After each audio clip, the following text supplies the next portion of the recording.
In Waco on ABC or ESPN2, massive collision in the state of Texas is actually overshadowing the Red River rivalry. TCU and Baylor in the top 10 at kickoff for the first time ever. It's the first top 10 matchup in Waco since 1956.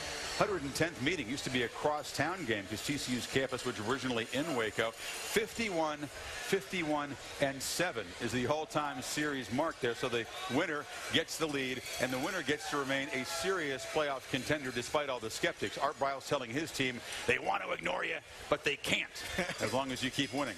Bryce Petty, off a game that he called terrible, feels pain-free for the first time in a while. His receivers are also getting healthy. He sounds very determined.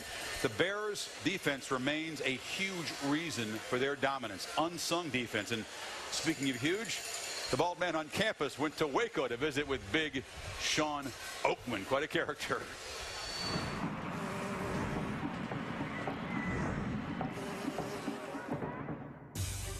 Oakman is so big, he used I-35 as a slip and slide. Oakman is so big, he wears 2 watches, one for each time zone he's in. Oakman is so big, he saves cats from trees by reaching down.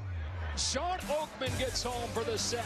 Sean Oakman is just a freak. 6'9", 280 pounds. I'm going to talk about the height thing because obviously I'm a 6'6" guy too. I've lived with it. Does everybody that you meet think, they ask you if they don't know, who do you play basketball for? Exactly. Do you mess with people ever? I swim. I play tennis. I don't play basketball at all. How high a level do you think you could have played basketball? I could play basketball at the highest level. What, the NBA? For sure. Come on. Why not? Well, I don't know. You tell me why. No one's going to deny me. There's no reason why I couldn't. I'm tall, athletic. Why not? If I would have played back in the day when you could throw a few bows and play a little rough, yeah, I would have been great. Pressure coming and sacked, and that's big Sean Oakman from the blind side. Is there any specific personal goal that you have? I just want to lead the nation. I want to be the #1 sack leader in the nation and for tackle for loss. I watch a ton of football, and looking at the tape of you last year, it's almost like raw ability takes over. Exactly. My role last year was to disrupt and cause mayhem. And you did. and I did. But now, as a leader on this defense and as someone that's growing up as a man, you have to be able to take those steps to the next level, and knowing that technique will win the battle at the end of the day. And more pressure, another sack. The 5th sack of the night for this Baylor defense. Your defense this year is nasty. How much of a chip do you guys maybe have on your shoulder to show the nation what your side of the ball is capable of? It's a huge chip. I watch y'all every morning. Every morning, y'all bash my defense. Or who's bashing your defense? Y'all either bash them or y'all don't speak of us. And I feel as though for these past few games, the defense kept us in the game. It wasn't the offense. It was the defense. It's just that brotherhood that we have that we won't be denied. And we want everybody to know that. To be fair, the challenges defensively will get tougher starting this week. It was a challenge from day one, you know. Our plan is to shut out everybody. And if that don't happen, we will still have a great game. We're not asking for no handouts. We're not asking for no charities. That's our mentality. We definitely going to show you. Keep paying attention, right? You're going to pay attention one day. Legal issues at Penn State. Had to transfer to Baylor. It's worked out well. He's considered a first-round prospect. Now, that Baylor defensive line doesn't have Jamal Palmer. Their fast switch guy off the edge is out for the season. They got a couple of very tough tackles in there, and Bo Blackshear and Andrew Billings. And David, as you look at the challenge for that Bears defensive front against a very improved TCU offense, Ron Boykin, how do you see it breaking down today?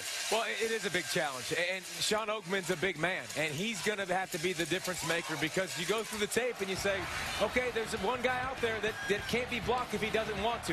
Look at this right here. Good job. We talked about 6'9", 280. Coming in there, inside, 2 guys, the running back coming towards him, splits him, finds the quarterback. This is the most impressive one to me. You're talking about his size. How about Brock Daigle, 6'8", 305. You want to show how you walk the dog? Walk the dog right back to the quarterback, 6 yards in the backfield, get the sack. I still have question marks, Chris, about this Baylor front seven, about this defense. And today against TCU, they'll get challenged. I want to see them step up on a consistent basis. Oakman isn't a consistent guy. You see flashes. I want to see it for a whole game where he takes over and puts his footprint on a game. Yeah, TCU's offense, David, the most improved in the country, 171 more yards per game than they averaged last year. You got Sonny Cumbie, Doug Meacham, guys who came from Lubbock and Stillwater, respectively, to help out and really transform Gary Patterson's offense. Both those offenses had success last year against Baylor's defense, which Patterson pointed out. Here's a chance for a milestone for TCU after that big win over Oklahoma. They are just 1-19 all-time on the road against top-5 opponents like Baylor. Whether these people and the skeptics around the world want to understand it or not, the winner of this game remains very much a serious playoff contender, and the players know it. Winning this game will show people that we are the real deal and that we deserve to have a chance to play in the national championship. Everyone say we don't play anybody, and if we go out there and handle business, you know, it shows that we deserve to get a chance in the playoff. The biggest thing for us is see if we can do this 2 weeks in a row. 2 top-5 opponents. You got to play back-to-back. If you want to win championships, you got to be able to do it week after week. I give them respect. They have a great defense, and we have a great offense. I'm sure our offense will put on the show. They're explosive. You got to stop the run. I think that's one of the hidden secrets people don't understand. They really run the ball well, and you got to watch out for the speed on the edges. You'd like to have 15 players. You only get 11, but we got to hold them to one less point. Both teams are on the top 10. 2 big Texas teams, you know, so it's going to be a showdown. Mentioned earlier that squadron of speedy receivers finally healthy for Baylor, and Bryce Petty told us yesterday the backfield's good. He was in pain last week. Now he's pain-free. How do you see it, Lee? Well, first of all, Kirk, are you ready for me to give you the reasons Baylor's going to win? Yeah, okay. yeah. They're number 1 in the nation in scoring offense, the number 5 in scoring defense. Pretty good. They've beaten the last 6 teams ranked at home. They won 12 straight home games. 12 straight home games. Baylor wins this one only by a touchdown and an extra point. 7 points, and you know, you're talking all these facts. Now they have a new stadium and a better atmosphere, which is even more conducive to trying to be able to win this football game. But let's face it, this is an opportunity. Everybody's been looking at Baylor and saying they look good, but let's wait and see. Now they get a chance against a real defense that traditionally plays them pretty well, because Gary Patterson understands how to disrupt timing between Bryce Petty and his receivers, because his corners get up tight and they jam the wide receivers to disrupt the timing. And they're also very creative on when they bring pressure, when they blitz. Here with Tejada, the corner comes and gets the pressure, comes up with a sack last week. This is Kevin White, one of the better cover corners in the Big 12. Sometimes he's up tight, sometimes he gives a cushion. Look at his instincts, look at his eyes on the football, well coached by Gary Patterson. So one thing about Baylor, Lee just gave you a lot of numbers. Here's the number. Look at the left column against top 40 defenses going back to the beginning of last year and versus all the others. You're talking about a 30-point difference when they play top 40 teams versus all the others. Yards per game.